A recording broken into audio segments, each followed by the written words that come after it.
So what we plan to do today is the delivery and retrieval of the cyto sponge. So that means we're going to swallow the pill and pull it back out. Jean is here for a procedure that up until recently, she'd never heard of. A simple test involving a pill on a string. Okay, open your mouth for me. Because she has a condition called Barrett's esophagus, she's more likely to develop gullet cancer.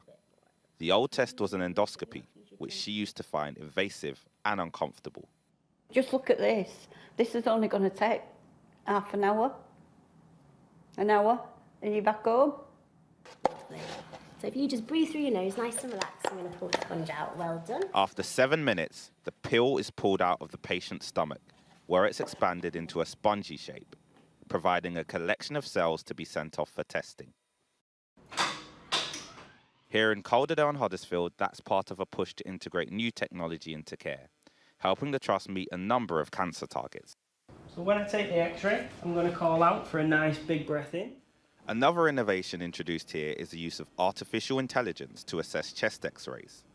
Healthy results are confirmed in seconds, while results that look like suspected lung cancer are immediately fast-tracked. If you take a nice big breath in for me there. Doing this doesn't replace radiologists, but it does help manage their workflow. It doesn't read a chest x-ray in the way that I would. It just looks at a whole picture, compares it to its own internal database, and comes up with a percentage chance that there's something on there that's worrying. And the reason we are removing that kidney is because there is a suspicion of cancer.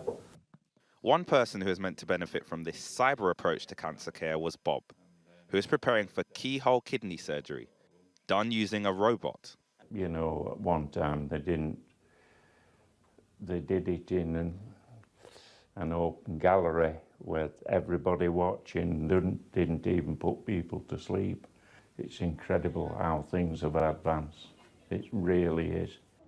But what started as a case highlighting the power of technology became an example of how that technology does have its limits. Because of Bob's previous surgeries, the decision was taken to perform a conventional operation to avoid complications.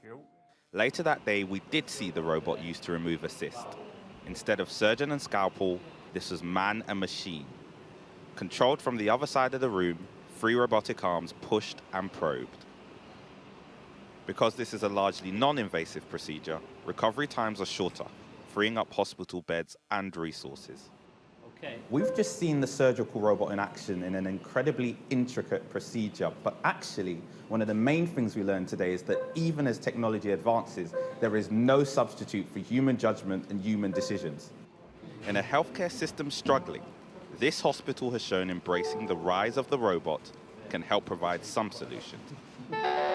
Shingi Mariike, Sky News, Huddersfield Royal Infirmary.